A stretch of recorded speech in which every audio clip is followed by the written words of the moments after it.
Hi students, my name is Anuj Goyal. I am the faculty of ST College of Management Studies, Muzaffarnagar. आज का हमारा topic है set theory. Set theory में सबसे पहला topic आता है सेट। सेट की अगर हम डेफिनेशन की बात करें, a well defined collection of distinct object. That means हमारा एक ऐसा ग्रुप जो बहुत अच्छे से वेल डिफाइन हो और उसके जितने भी एलिमेंट्स हैं वो सारे हमारे डिस्टिंक्ट हो। जैसे example, a group of boys of ST college of management studies.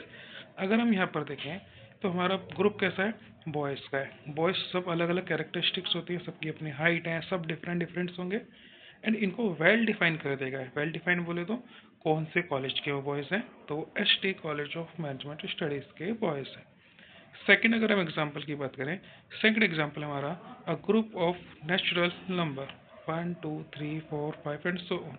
यहाँ भी अगर आप देखेंगे हर एक नंबर हमारा 1 2 3 4 ये सब डिफरेंट डिफरेंट हैं और कलेक्टिवली ये एक सेट में रखे हुए हैं जो अपनी खुद की कैरेक्टरिस्टिक को लेकर के बैठे हैं। डेट मीन्स ये सारे नंबर हमारे कैसे हैं, नेचुरल नंबर। अगर हम थर्ड अगर हम थर्ड एग्जाम्पल की तरफ चले तो इसमें लिखा है the group of all interesting drama written by William Shakespeare. That is एक ऐसा ग्रुप जिसमें सारे इंटरेस्टिंग ड्रामा हैं जो लिखे गए हैं हमारे विलियम शेक्सपियर के थ्रू। ये हमारा एक सेट नहीं है, it is not a set because interest को आप वेल डिफाइन नहीं कर सकते। मे बी मेरे इंटरेस्ट में कोई दूसरा ड्रामा इंटरेस्टिंग हो मेरे लिए, किसी दूसरे बंदे के लिए कोई दूसरा ड्रामा इंटरेस्टिंग हो। तो जो इंटरेस्ट होता है वो एक सब्जेक्टिव होता है, it's depend on person to person. सबका अपना इंटरेस्ट है तो आप इसको डिफाइन नहीं कर सकते। इस वजह से ये हमारा सेट नहीं है। इस चीज़ को हमेशा से ध्यान रखना है कि जहाँ भी हमारे इंटरेस्ट की बात आ जाए, चॉइस की बात आ जाए, वो हमारा सेट नहीं रहेगा। मैंने लिखा भी है यहाँ पे इंटरेस्टिंग नॉट वेल डिफाइंड।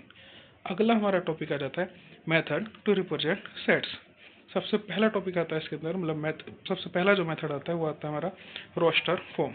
इसमें लिखा है all the elements are listed separated by commas and enclose within curly braces. That means इसमें जितने भी हमारे एलिमेंट्स होते हैं हम उनको कोमा से सेपरेटेड कर देते हैं और कर्ली ब्रेसेस के अंदर एनक्लोज कर देते हैं। जैसा लिखा भी हमारा 1 2 3 4। ये यूज़ किया जाता है हमारे स्मॉल सेट को रिप्रेजेंट करने के लिए जिसमें हमारे एलिमेंट्स कम हो, जिसको हम इजीली इसमें डिफाइन कर सकते हैं।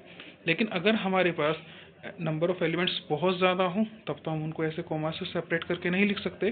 फॉर एग्जांपल अगर मैं बोलूँ एग्जांपल के तौर पे group of natural number less than 100, तो क्या मैं यहाँ पे 199 नंबर तक लिखूंगा? तो नहीं। उसके लिए हमारे पास सेकंड मेथड आता है, इसका नाम है सेट बिल्डर फॉर्म। इसमें क्या लिखा है, which define common properties using a variable and a formula. Example के तौर पे लिखा है मैंने x such that x belongs to natural number और साइड में लिखा है x less than equal to 10। यहाँ पे जो x है ये क्या है, हमारा इस सेट के एलिमेंट्स।